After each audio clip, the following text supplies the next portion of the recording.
Hello brothers, ಇನ್ನೊಂದು match preview ವಿಡಿಯೋಗೆ ಸ್ವಾಗತ ಸುಸ್ವಾಗತ. ಇವತ್ತು ಎರಡು T20 ವರ್ಲ್ಡ್ ಕಪ್ ಮ್ಯಾಚಸ್ ಕೂಡ ಇರುವಂತದ್ದು. ಸಂಜೆ 7 ಗಂಟೆಗೆ ಒಂದು ಮ್ಯಾಚ್ ಇದ್ರೆ, ನೈಟ್ 11 ಗಂಟೆಗೆ ಒಂದು ಮ್ಯಾಚ್ ಕೊಡದೆ, ಅಂದ್ರೆ ನಮ್ಮ ಇಂಡಿಯನ್ ಟೈಮಿಂಗ್ಸ್ ಅಲ್ಲಿ ಕೂಡ ಹೇಳ್ತಿದ್ದೀನಿ.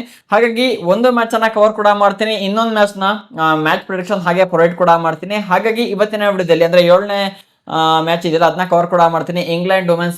ನ್ಯೂಜಿಲೆಂಡ್ ವುಮೆನ್ಸ್ ಮತ್ತೆ ಶ್ರೀಲಂಕಾ ವುಮೆನ್ಸ್, ಈಗಾಗಲೇ ಎರಡು ಟೀಮ್ಗಳು ಕೂಡ ಅಷ್ಟೇ ಒಂದೊಂದು ಆಡಿರೋ ಒಂದು ಮ್ಯಾಚ್ ಅಲ್ಲಿ ಎರಡು ಟೀಮ್ ಕೂಡ ಒಂದೊಂದು ಮ್ಯಾಚ್ ಅನ್ನ ಸೋತ್ ಬಿಟ್ಟಿದೆ. ಇವತ್ತು ವಿನ್ ಆಗ್ಲೇಬೇಕು.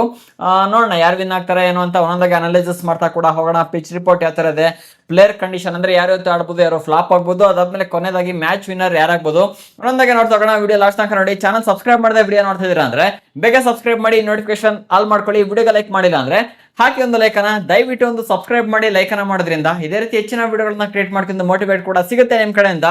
ಬೇಗ ಬೇಗ ಲೈಕ್ ಹಾಕ್ಬಿಡಿ.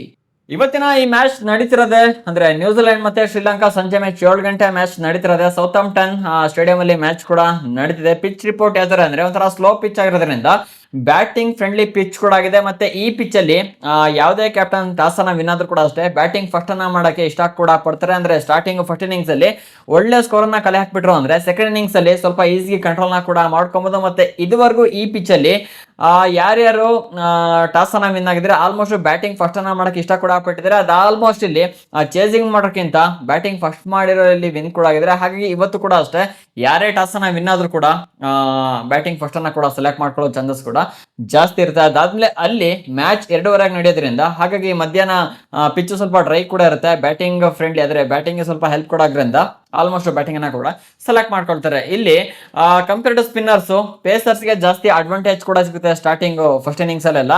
ಹಾಗಾಗಿ ಪೇಸರ್ಸ್ ಗೆ ಇವತ್ತಿನ ಮ್ಯಾಚ್ ಅಲ್ಲಿ ಜಾಸ್ತಿ ವಿಕೆಟ್ ಗಳು ಕೂಡ ಎಕ್ಸ್ಪೆಕ್ಟ್ ಅನ್ನ ಮಾಡಬಹುದು. ಇನ್ನ ಲಾಸ್ಟ್ 5 ಮ್ಯಾಚಸ್ ಸ್ಟಾರ್ಟ್ಸ್ ಅನ್ನ ತೆಗೆದುಕೊಂಡೋಕ್ ಹೋದ್ವಿ ಅಂದ್ರೆ ಈ ಪಿಚ್ ಅಲ್ಲಿ ಆಗಿರುವ 5 ಮ್ಯಾಚಸ್ ಅಲ್ಲಿ 3 ಸಲಿನ 4 ಸಲಿನೋ ಇಲ್ಲಿ ಬ್ಯಾಟಿಂಗ್ ಫಸ್ಟ್ ಮಾಡಿರೋ ವಿನ್ ಕೂಡ ಆಗಿದ್ರೆ, ಕೇವಲ 1 ಸಲಿನ 2 ಸಲ ಏನೋ ಇಲ್ಲಿ ಚೇಸಿಂಗ್ ಮಾಡಿರೋ ಟೀಮ್ ವಿನ್ ಕೂಡ ಆಗಿದೆ. ಹಾಗಾಗಿ ಇದರಲ್ಲಿ ನನಗೆ ಕ್ಲಿಯರ್ ಆಗಿ ಗೊತ್ತಾಗ್ತಾ ಇದೆ ಇಲ್ಲಿ ಬ್ಯಾಟಿಂಗ್ ಫಸ್ಟ್ ಮಾಡೋರಿಗೆ ಅಡ್ವಾಂಟೇಜ್ ಕೂಡ ಇರುತ್ತೆ.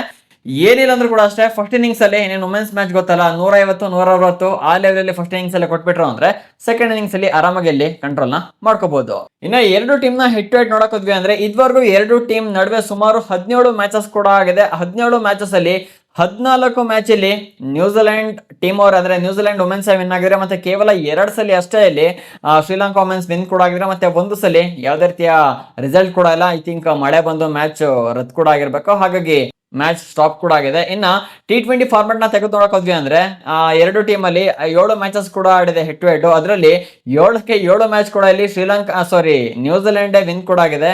ಇದರಲ್ಲೇ ತುಂಬಾ ಕ್ಲಿಯರ್ ಆಗಿ ಗೊತ್ತಾಗ್ತಿದೆ ನ್ಯೂಜಿಲೆಂಡ್ ಟೀಮ್ ಸಖತ್ ಸ್ಟ್ರಾಂಗ್ ಆಗಿ ಡಾಮಿನೇಟ್ ಮಾಡುತ್ತೆ ಅಗೇನ್ಸ್ಟ್ ಶ್ರೀಲಂಕಾ ಅಂತ. ಹಾಗಾಗಿ ಇವತ್ತು ಕೂಡ ಅಷ್ಟೇ ನ್ಯೂಜಿಲೆಂಡ್ ಟೀಮ್ ವಿನ್ ಆಗೋ ಲಕ್ಷಣ ಕೂಡ ಈಗಾಗಲೇ ನಿಮ್ಗೂ ಕೂಡ ಗೊತ್ತಾಗಿದೆ.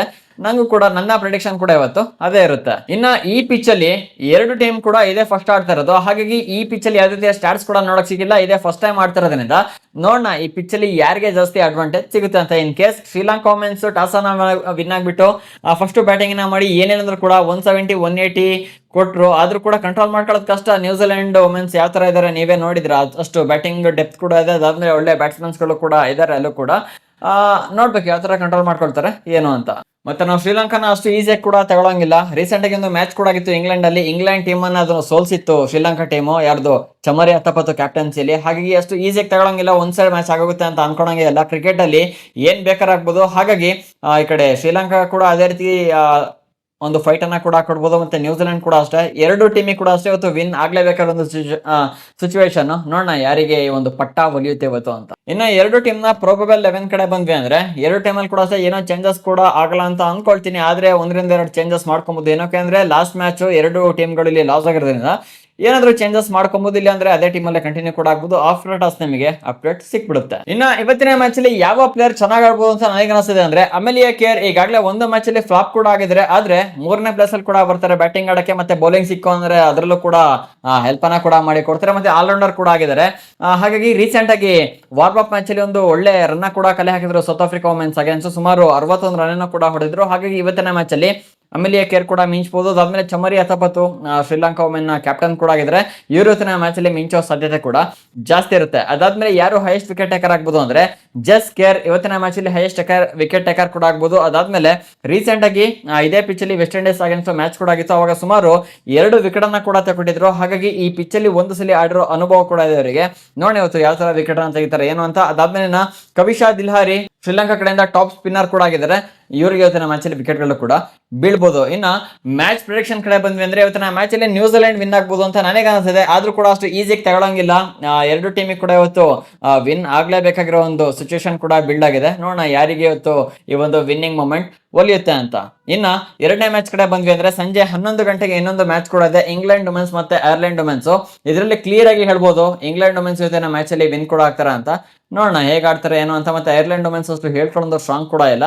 ಅದಾದ್ಮೇಲೆ ಇಂಗ್ಲೆಂಡ್ ವುಮೆನ್ಸ್ ಫಸ್ಟ್ ಆಡಿರೋ ಮ್ಯಾಚ್ ಅಲ್ಲಿ ಸುಮಾರು 219 ಟಾರ್ಗೆಟ್ ಅನ್ನು ಕೊಟ್ಟು ಸಖತ್ ಸ್ಟ್ರಾಂಗ್ ಆದ ಟೀಮು. ಇದ್ರೂ ಅಗೇನ್ಸ್ಟ್ ಐರ್ಲೆಂಡ್ ಪರ್ಫಾರ್ಮ್ ಮಾಡಬೇಕು ಅಂದ್ರೆ ಬ್ಯಾಟಿಂಗ್ ಪ್ರದರ್ಶನ ಬೌಲಿಂಗ್ ಪ್ರದರ್ಶನ ಎರಡು ಕೂಡ ಕೊಡಬೇಕಾಗುತ್ತೆ. ಆದ್ರೆ ಅವ್ರ ಕಡೆ ಅಂತ ಒಂದು ಹೇಳ್ಕೊಳ್ಳೋ ಕೆಪಾಸಿಟಿ ಇಲ್ಲ ಐರ್ಲೆಂಡ್ ವುಮೆನ್ಸ್ ಕಡೆ.